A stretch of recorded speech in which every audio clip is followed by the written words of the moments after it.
сега, Манер? Нали виждаш, че работим? Но, татко, тази звезда също не е за пренебрегване. Може би иска да покаже нещо важно, което трябва да се случи. Какво да правим тогава? Манер, какво да направя с теб? Позволих ти да дойдеш в нашата обсерватория, а ти постоянно ни пречиш да работим. Ако продължаваш така, изобщо ще ти забранят да идваш тук. Но, татко, ти дори не пожела да видиш звездата. Манер, а ако Великият Бог искаше да ни открие нещо, щеше да изчака някой от нас тримата да дойде до прозореца. Ох, не е така, аз не съм съгласна. Нищо не искам да чувам. Добре.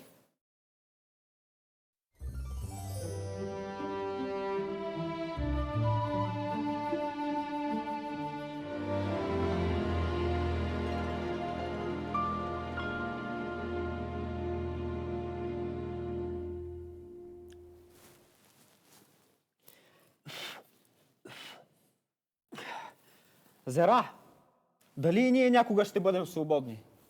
Тези римляни направо задушават земята ни с присъствието си. На всяко кръстовище има техни войници. Оскверняват земята, която сам Бог ни е подарил. Не е ли време да се надигнем и да направим нещо най-накрая? Йоил, братко, нека ти напомня, че Бог позволи на Рим да ни управлява, защото ние се отрекохме от Неговия закон. Но сам Бог ще ни изпрати Месия, който да ни избави от тях. В това вярваме аз и цялото ти семейство. Редно и ти да се надяваш повече. Да, и аз вярвам в Месията. Обаче се надявам да дойде докато съм жив. С удоволствие бих крачил в редовете на неговата армия. Как ли ще изглежда той?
какво беше това? О, те бяха ослепителни. Братко, това трябва да е свята земя. Редно е да си свалим обувките. Почакай, това бяха ангели. Искаха да ни кажат, че в Витлеем се е родил Спасител. Трябва да отидем и да проверим. Да, пророците предсказаха, че във Витлеем трябва да се роди Месията младенец. Но аз познавам целия град. Не може да се е родил тук. Странно. Има нещо странно. Аз мислих, че Месията отдавна вече е във Витлеем. Да, че е вече голям мъж. И съм готов да го последвам в редовете на неговата армия. И заедно да освободиме Израил от робството на Рим. Да тръгваме. Трябва да го намерим. Но почакай, кой ще пази стадото? Ти си по-малкият, Йо, съжалявам. Трябва да останеш да пазиш стадото. Не е зера, не е тази нощ. Ангелите дойдоха тъкмо заради мене, не видя ли? Ето, виж колко ангели има в небето. Нека те да пазят стадото. А ние с теб ще отидем да проверим къде е Месията.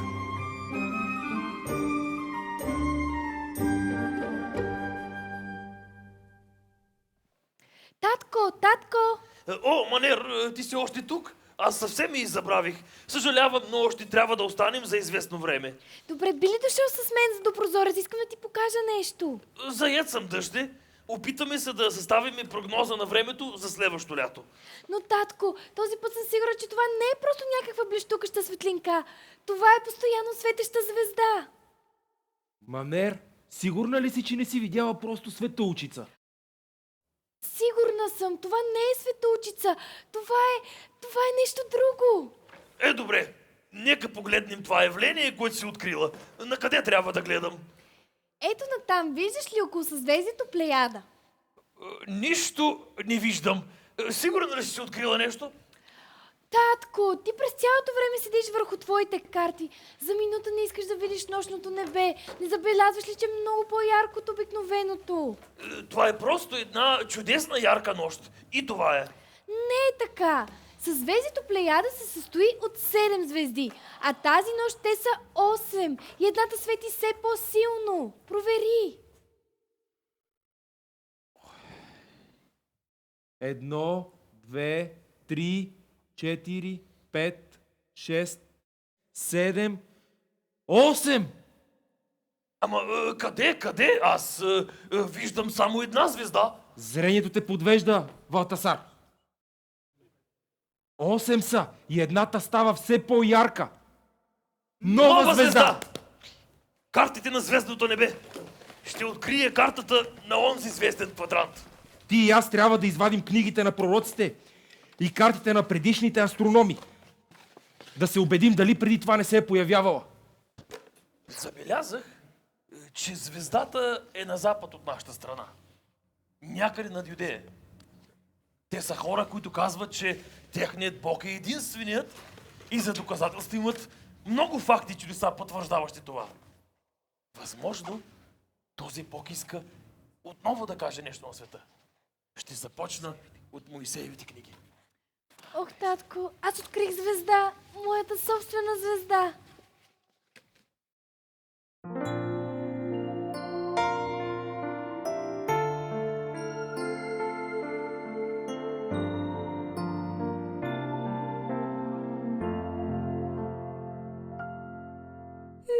Любов се ражда на света,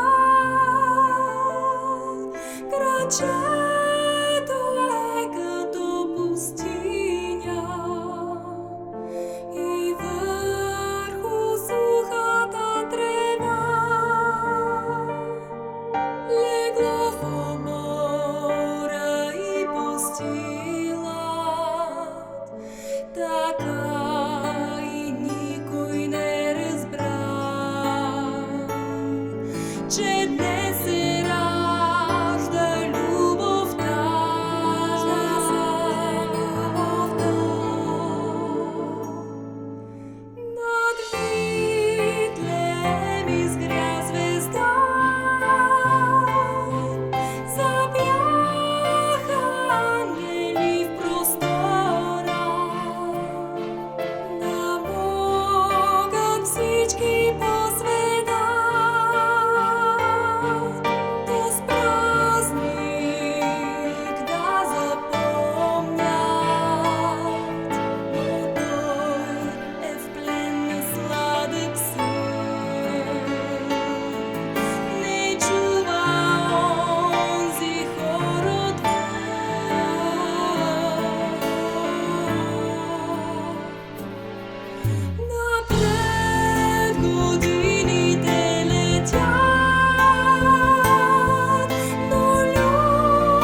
О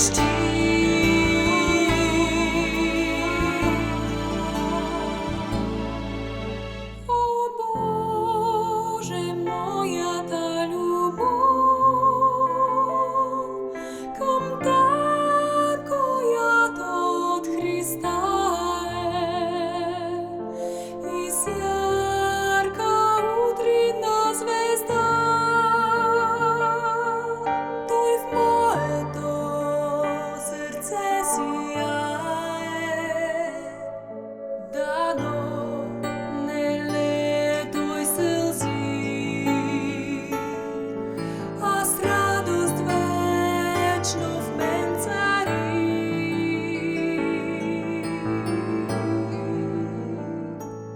Мир на Теб, о Христе.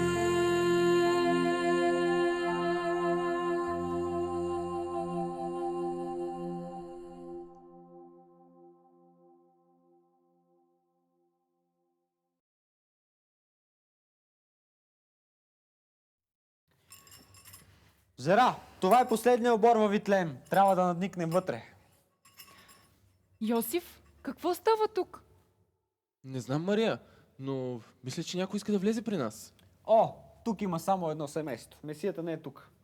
Отивам да търся другаде. Да, Месията трябваше да се е родил във Витлеем. Странно, но никъде не го намерихме. Не може да сме объркали местоположението.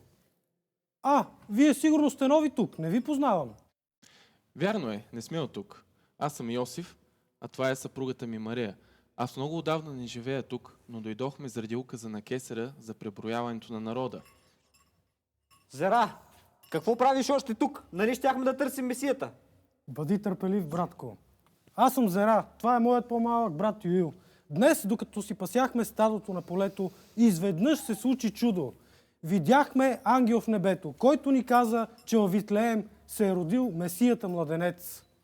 Йосиф, те са видели ангел. О, не бе един, а цяло множество. И всички те хваляха младенеца в яслите. Не е ли чудно това, Йосиф? Господ изпраща своите ангели, за да възвестят раждането на младенеца. Да, Мария, да бъде благословен Бог, който яви милостта си към нас. Искате да кажете, че това е младенецът, за когото ни бе известено?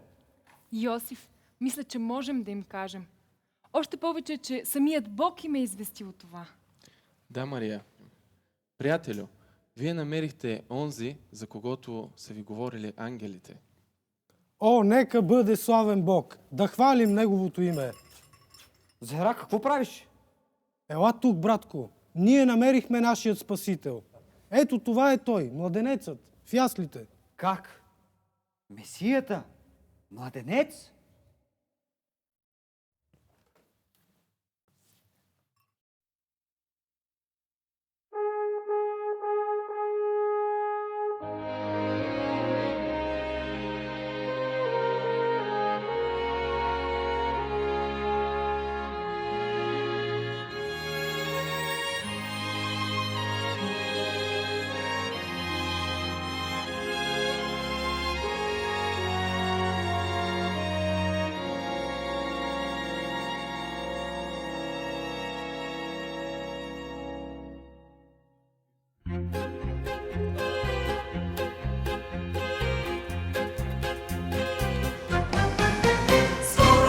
Спасител, Господ Избавител, Месия спасяваш света. Него всички народи ще бъдат свободни, на Авраам Бог обеща. И дълго очакваме, всички внимаваме думите на Бог. Скоро идва Спасител, Господ Избавител, Месия спасяваш света. Скоро идва Спасител, Господ Избавител, Месия спасява света. Него всички народи ще бъдат свободни, на Авраам Бог обеща. И дълго очакваме, всички внимаваме думите на Бог. Скоро идва Спасител, Господ Избавител,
Но как да стигне до Иерусалим, като не мога да намеря картите на търговските маршрути? Търговецът Росби ми каза, че по това време на годината по пътя към Юдея може да бъде студено. Ще взема кашмирения си халат. Щом искам да посрещна царя, трябва да нося най-добрата си дреха. Но къде е тази карта? Защо не мога да... Татко, за малко да ме оцелиш. Кой е тук? Аз съм тук. Манер, ти ми изплаши. Съжалявам, не мога да разговарям с теб. В момента се събираме да заминаваме за дълго пътешествие. О, да, мама ми каза, вие искате да последвате звездата. Това е толкова прекрасно. Къде е тази карта? Ето я. Аз винаги знам къде си слага моите неща. Да, така е, татко. Ти винаги знаеш как да намериш всичко. Също така съм сигурна, че ще намериш и царя, който живее под звездата. Цар? Какъв цар? Как? Цар живееш под звезда? Манер, това вече е смешно. А кой ти каза за царя? Как кой? Мама ми каза за царя. Мама ми каза, че сте намерили древните предания на юдеите за цар от Давидовия род. Майки ти трябва да се занимава с нейните домашни работи, а не да говори за всякакви неща, които чува и нищо не разбира от тях. Добре. Татко, може ли да дойда с теб? Моля те. Изключено? Защо? Защото пътя към Юдея минава през пустинята. Там има много опасности от разбойници. Съжалявам, Манер, не мога да те взема с мен. Стига де, татко, и в крайна сметка аз съм тази, която намери звездата. Не.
Толкова се радвам, че съм тук. Най-накрая открих този, когато звездата посочваше. Не знам защо Бог те изпрати на тази земя, но знам, че го направи от любов към нас хората. Сигурна съм, че ще промениш моя живот и въобще живота на всички хора по света, като ни дариш любов. Та нали все пак ти си синът на любовта?